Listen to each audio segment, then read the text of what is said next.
నా కలల కథనం అందరికీ నమస్కారం. నేను మీ లావణ్యంలోని కథానిక కవితను.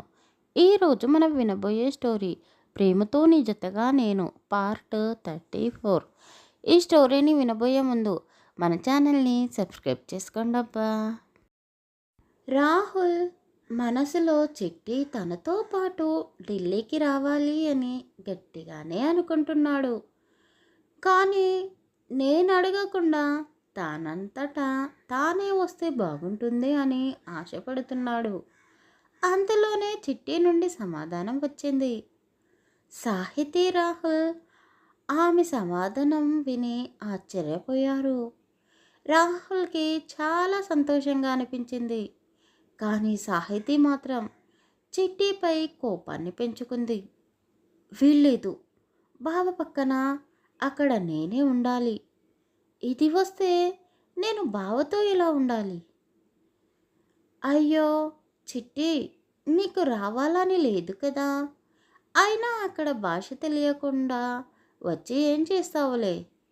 నీకు మీ వాళ్ళంటే చాలా ప్రేమ కదా. వాళ్ళను మిస్ అవుతున్నాను అంటూ వాళ్ళ గురించే ఎప్పుడూ చెప్తూనే ఉంటావు కదా. మరి ఈ వారం రోజులు మీ పుట్టింటికి వెళ్ళి హాయిగా ఉండిరా అని సాహితి నవ్వలేక నవ్వుతూ పళ్ళన్నీ బయటపెట్టి చిట్టి గురించే ఆలోచిస్తున్నట్టు తెగ బిల్డప్ ఇచ్చింది. అయ్యో సాహితి, తను ఇప్పటి వరకు ఢిల్లీ చూడలేదంట కదా. పర్వాలేదులే, రానివ్వు అని రాహుల్ అన్నాడు. బావా, మరి నువ్వు మీటింగ్స్లో బిజీగా ఉంటావు కదా. తను ఒక్కతే గదిలో ఏం చేస్తుంది? ఏయ్ సాహితి, ఇక చాలు ఆపు. వాడు పర్వాలేదు అంటున్నాడు కదా. చిట్టి కూడా రావడానికి ఒప్పుకుంది. నువ్వు వాళ్ళిద్దరూ మనసు మార్చడానికి ప్రయత్నించకు. అయినా భార్యాభర్తల మధ్య నువ్వెందుకు? నిన్ను మీ అత్త పెళ్ళికి తీసుకొని వెళ్తాను అన్నది కదా. తనతో వెళ్ళు. ఇంకో విషయం, వీళ్ళు ఎక్కడ ఉన్నా అటువైపు మాత్రం నువ్వు వెళ్ళడానికి వీల్లేదు అని లక్ష్మమ్మ గారు సాహితీకి కాస్త గట్టిగానే చెప్పింది. అమ్మయ్య, నానమ్మ బ్రతికించేవు. లేకపోతే ఈ సాహితీ అన్న మాటలకి చిట్టి నిజంగానే పుట్టింటికి వెళ్ళిపోయేది. అప్పుడు నా ఫ్రెండ్స్ అందరూ అడిగే ప్రశ్నలకు నేను సమాధానం చెప్పలేకపోయేవాడిని. ఇప్పటికే చాలామంది నేను పెళ్లి చేసుకున్నాను అంటే నమ్మలేకపోతున్నారు.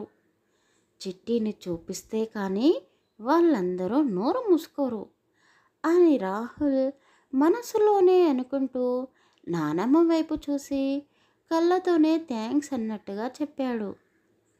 సాహితీ కూడా లక్ష్మమ్మ గారి వైపు చూస్తూ, ఈ అమ్మమ్మ ఒక్కటి చాలు నా కాళ్ళకు బంధం వేయడానికి. అప్పుడే తలుచుకొని ఉంటే బావతో నా పెళ్ళి జరిగిపోయి ఉండేది. నా మీద ప్రేమ చూపిస్తూనే నన్ను దూరం పెడుతుంది. ఏమిటో ఈవిడ అస్సలు అర్థం కాదు. నిన్న కాక మొన్న వచ్చిన ఈ చిట్టి మీద అంత ప్రేమ కురిపిస్తుంది. నాకంటే ఈ చిట్టి ఎందులో గొప్పదో నాకు కూడా అర్థం కావడం లేదు. అయినా చిట్టి ఎప్పుడూ ఒంటరిగా లేదు కదా. ఈ వారం రోజులు తను ఎలా ఉంటుందో నేను చూస్తాను. అమ్మమ్మ చెప్పినట్టు నేను ఎందుకు చేస్తాను? ప్రతి క్షణం బావనే కనిపెడుతూ ఉంటాను అని మనసులోనే అనుకుంటూ, బావా, ఇక నేను వెళ్ళొస్తాను. మనం ఢిల్లీలోనే కలుసుకుందాం. అయ్యో సాహితి, ఇంకా 2 రోజుల టైం ఉంది కదా. అంటే మీరు ముందుగానే వెళ్తున్నారా? లేదు బావా, కానీ కొంచెం షాపింగ్ చేయాలి కదా. షాపింగ్కి ఒక రోజు మొత్తం అయిపోతుంది. మరో రోజు బ్యూటీ పార్లర్కి వెళ్ళాలి. ఇక టైం ఎక్కడ ఉంది బావా. సరే, నేను వెళ్తున్నాను. అమ్మమ్మ, మీరేమీ టెన్షన్ పడకండి. బావకి వీలైతేనే నేను కలుస్తాను అక్కడ, లేకపోతే లేదు అంటూ సాహితీ ఎక్కడి నుండి వాళ్ళ ఇంటికి, అదే సుమలత వాళ్ళ ఇంటికి వెళ్ళిపోయింది. సాహితీ వెళ్ళగానే చిట్టి మనసులో అలజడి తగ్గింది. కానీ వెంటనే ఆమె ముఖంలో టెన్షన్ మొదలైంది. ఏంటి చిట్టి? ఏమైంది? ఎందుకు టెన్షన్‌గా కనిపిస్తున్నావు? అయ్యయ్యో! అమ్మమ్మ గారు, నిజంగానే నేనక్కడ ఒక్కదాన్నే ఉండాలి. నేను ఎప్పుడూ ఒంటరిగా లేను. మీరు కూడా మాతో పాటు రండి అని చిట్టి చిన్న పిల్లలా ముఖం పెట్టి ఏడవలేక ఏడుస్తున్నట్టుగా అడిగింది. ఆవిడ నవ్వుతూ, పిచ్చి పిల్ల, నీ మొగుడు నీ పక్కనే ఉంటాడు కదా! ఇక ఒంటరిగా ఉన్నట్టు ఎలా అవుతుంది? ఒరేయ్! ముందే చెప్తున్నాను. అక్కడ నుండి వచ్చాక చిట్టి ఒంటరిగా ఉన్నాను అని మాత్రం నాతో చెప్పకూడదు. చిట్టి, నువ్వేమీ భయపడకు. అయినా నీతో పాటు నేను వస్తే ఇక్కడ మీ మామయ్యని, మీ తాతయ్యని ఎవరు చూసుకుంటారు? రాహుల్, చిట్టిని కూడా షాపింగ్‌కి తీసుకువెళ్ళు. తనకి నచ్చినవన్నీ కొనివ్వు. అయ్యో అమ్మమ్మ గారు, నాకేమీ వద్దు. అయినా ఈ 2 రోజులు నేను ఎక్కడికి వెళ్ళను. మీతోనే ఉండాలి అనుకుంటున్నాను. సరే, నీ ఇష్టం. ఒరేయ్! ఎయిర్‌పోర్ట్‌కి వెళ్ళే దారిలోనైనా కాస్త షాపింగ్ చేసి వెళ్ళురా. రాహుల్ సరే అన్నట్టుగా తలాడించాడు. ఏంటి? ఎయిర్‌పోర్టా? అంటే ఫ్లైట్‌లోనా వెళ్ళాల్సింది? అని చిట్టి నోరెళ్ళపెట్టి ఆశ్చర్యపోయింది. అప్పటికే లక్ష్మమ్మ గారు అక్కడి నుండి వెళ్ళిపోయారు. రాహుల్, చిట్టి మాత్రమే హాల్లో ఉన్నారు. రాహుల్ నవ్వుతూ, అవును, ఫ్లైట్లోనే వెళుతున్నాము. ఎందుకు? నీకు భయంగా ఉందా అని అడిగాడు. భయమా? నాకెందుకు? అంటే ఫ్లైట్ మొదటిసారి ఎక్కపోయే వాళ్ళు భయపడతారు అని విన్నాను. అందుకే అడుగుతున్నాను. అంటే మీరెప్పుడు మొదటిసారి ఎక్కలేదా? ఫ్లైట్లోనే కాపురం ఉన్నారా ఏంటి? అని చిట్టి అతనికి పెడసరంగా సమాధానం చెప్పింది. అతను ఆమె వైపు చూపు తిప్పకుండా అలాగే చూస్తున్నాడు. వామ్మో! ఇందాక గదిలో జరిగింది వీడు ఇంకా మర్చిపోలేనట్టున్నాడు అని అతని చూపులకు భయపడుతూనే ఆమె వంటగదిలోకి వెళ్ళింది. నైట్ భోజనాలు పూర్తి చేసుకొని రాహుల్ హాల్లోనే కూర్చొని ల్యాప్టాప్లో వర్క్ చేసుకుంటూ ఉన్నాడు. చిట్టి, లక్ష్మమ్మ గారు ఇద్దరూ కలిసి రాహుల్ వాళ్ళ నాన్నగారి గదిలోకి వెళ్ళారు. రాహుల్ గదిలోకి వెళ్ళిన గంట తర్వాత చిట్టి కూడా గదిలోకి వెళ్ళింది. ఆమె డోర్ గడియ పెట్టేసి చీకటిగా ఉన్న గదిలో లైట్ వేసింది. రాహుల్ ఇంకా పడుకోకుండా బాల్కనీలో కూర్చొని ఉన్నాడు. వామ్మో! వీడు ఇంకా పడుకోలేదా? ఆయన ఎప్పుడూ ఆ ల్యాప్టాప్లో ఏముంటుంది? ఎంత ఓనర్ అయినంత మాత్రాన ఎప్పుడూ వర్క్ చేసుకుంటూనే ఉండాలా? వేల మందికి జీతాలు ఇచ్చేది ఎందుకంట? ఏ మనిషో ఏమో అని అనుకుంటూనే పడుకుంది. కళ్ళు మూసుకున్న ఆమెకు ఎంతకు నిద్ర పట్టడం లేదు. అసలు నేనెందుకు వీడితో ఢిల్లీకి వెళ్ళాలనుకుంటున్నాను? ఆ సాహితీ వెళుతుందన్న కోపంతో సరే అన్నాను. వీడు ఎవరితో తిరిగితే నాకేంటి?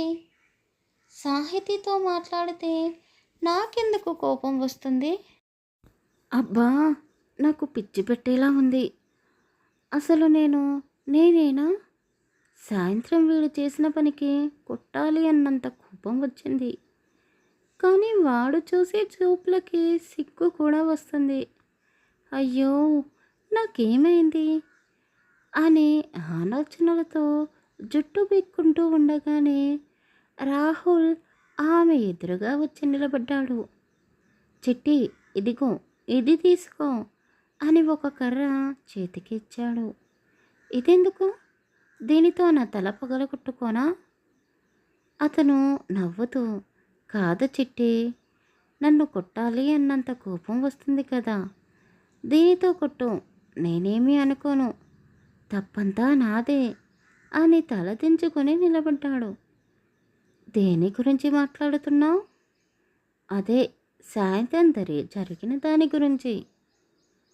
ఓయ్, నీకు మనసులో అనుకున్న మాటలన్నీ వినబడతాయా ఏంటి? వినబడవు, కానీ నీ గురించి నాకు పూర్తిగా తెలుసు.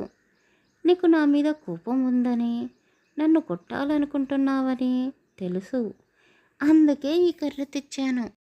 చిట్టి ఆ కర్రని పక్కన పెట్టేసి, సారీ, నా తప్పు కూడా ఉంది. మా నానమ్మ చెబుతూ ఉంటుంది, అమ్మాయిలు అబ్బాయిల ముందు అలా ఉండకూడదు అని.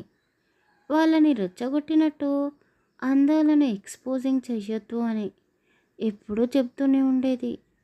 కానీ నేనే అనుకోకుండా అలా జరిగిపోయింది అని తడబడుతూ చెప్పింది.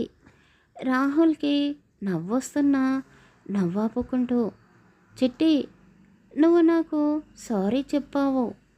ఈ రోజుని, ఈ టైంని ఎప్పటికీ మర్చిపోను. మళ్ళీ నీ నోటి నుండి సారీ అన్న పదం వస్తుందో రాదో అని అతను అనగానే చిట్టి కూడా గట్టిగా నవ్వేసింది. ఆమె స్వచ్ఛమైన నవ్వును చూసి రాహుల్ చాలా సంతోషపడ్డాడు. చిట్టి, నువ్వు నవ్వుతే బాగుంటావు. ఇప్పటిదాకా జరిగిన మన గొడవలన్నీ మర్చిపోయి మనమిద్దరం ఫ్రెండ్స్లా ఉందామా? ఎలాగో ఢిల్లీకి వెళ్తున్నాము కదా, అక్కడ మనమిద్దరమే ఉండాలి. ఇలా ఎడముఖం పిడముఖంలా ఉంటే చూసే వాళ్ళకి ఏం బాగుంటుంది అంటూ అతను ఆమె పక్కనే కూర్చున్నాడు. అంతే, చిట్టి అంత ఎత్తున లేస్తూ, ఏంటి, చూసే వాళ్లకు బాగుండదా లేక మీకు బాగుండదా? ఇలా ఫ్రెండ్షిప్ పేరు చెప్పి అక్కడ ఏం చేద్దామనుకుంటున్నారు? మీరు ఎన్ని వేషాలు వేసినా మీ ఆటలు నా దగ్గర సాగవు. ఏమన్నారు? అన్నీ మర్చిపోవాలా? ఎలా మర్చిపోస్తుందండి? సారీ చెప్పినంత మాత్రాన నాకు మీ మీద కోపం తగ్గింది అనుకోకండి. నా నిర్లక్ష్యం వల్ల సాయంత్రం మీరు అదుపు తప్పపోయారు. అందుకే నేను సారీ చెప్పాను. అంతేకాని మీ మీద అభిప్రాయం మార్చుకొని కాదు. నాకు ఎంత దూరంగా ఉంటే మీకే అంత మంచిది. అవునా? మరి అంత కష్టపడుతూ నాతో పాటు ఢిల్లీకి ఎందుకు వస్తున్నావు? ఇక్కడే ఉండిపోవచ్చు కదా. అక్కడికి వచ్చే ఇలాంటి మాటలు మాట్లాడి నన్ను బాధ పెట్టడం ఎందుకు? మిమ్మల్ని బాధ పెట్టడం నా ఉద్దేశం కాదు.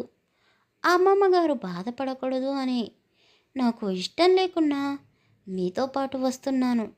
అంతేకాని మీరు ఇంకేదో ఊహించుకోకండి.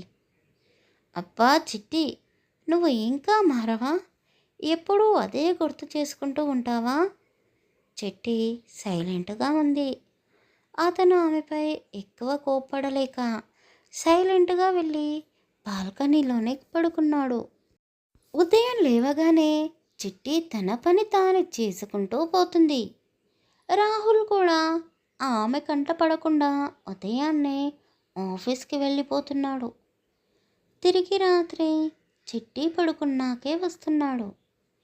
ఇద్దరూ ఒకరి కంట ఒకరు పడకుండా 2 రోజులు గడిపేశారు. వాళ్ళిద్దరూ బయలుదేరాల్సిన రోజు రానే వచ్చింది. లక్ష్మమ్మ గారు చిట్టికి అన్ని జాగ్రత్తలు చెబుతూ పెళ్లిలో చీర కట్టుకోవాలి అని పట్టు చీర నగలు ఇచ్చింది. చిట్టి రాహుల్ వైపు చూడకుండానే సైలెంటుగా అతనితో పాటు కలిసి ఢిల్లీకి బయలుదేరింది. ఆ తర్వాత ఏం జరగబోతుందో తరువాయి భాగంలో తెలుసుకుందాం. కథ నచ్చితే లైక్ చేసి కామెంట్ చేసి మన ఛానల్ని సబ్స్క్రైబ్ చేసుకోండి అబ్బా.